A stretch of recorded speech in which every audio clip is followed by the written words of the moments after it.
La rencontre avec le maître d'ouvrage nous a permis de conforter la solution technique qui était déjà bien engagée, qui était portée par le bureau d'études Solab.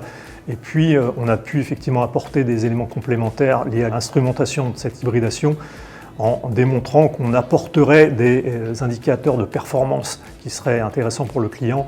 Donc il a fallu lui apporter la preuve qu'on était sur une démarche plutôt scientifique que commerciale, ce qui n'a pas posé de problème puisqu'il était intéressé pour récupérer par la suite la data également de son côté. Au niveau du schéma hydraulique, on a souhaité en conception avoir un fonctionnement où la PAC fonctionnerait le plus possible pour le CS et pour le chauffage en utilisant la chaudière en relève.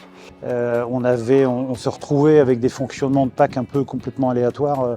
On baissait totalement le temps de fonctionnement de la PAC, on ne comprenait pas trop. On avait des temps de basculement trop courts. La session d'instrumentation post-livraison a permis de découvrir que l'utilisation de la pompe à chaleur pour faire fonctionner le CS dégradait son COP. Et donc du coup, en cours d'instrumentation, on a décidé de changer et de passer le chaude sanitaire en 100% chaudière gaz, d'autant que les besoins étaient quand même assez minimalistes, exclusivement réservés au nettoyage des locaux de la cuisine. Cette décision a également permis aussi de couper la pompe à chaleur en saison estivale.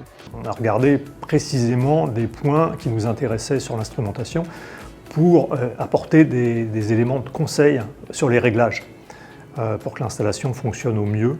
Et c'est ce qu'on a pu faire en changeant in fine le mode de régulation. Le déchiffrage, on en avait déjà fait, mais en termes d'exé, ça a été pour nous une première. Ça s'est globalement très bien passé. On n'a pas eu de grosses surprises, on a vraiment bien anticipé.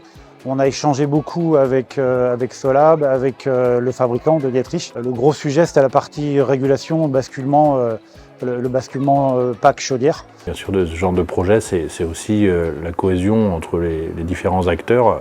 Voilà, c'est des projets qui nous font un peu chaud au cœur, parce qu'on n'est pas simplement à vendre du matériel, mais on est vraiment accompagné par une offre complète qui vise à de l'économie d'énergie, à du confort. Et ça, bien sûr, on ne peut pas y arriver tout seul, donc les différents acteurs qui ont fait partie, entre autres, de ce projet-là, ça nous a permis de serrer des liens avec eux.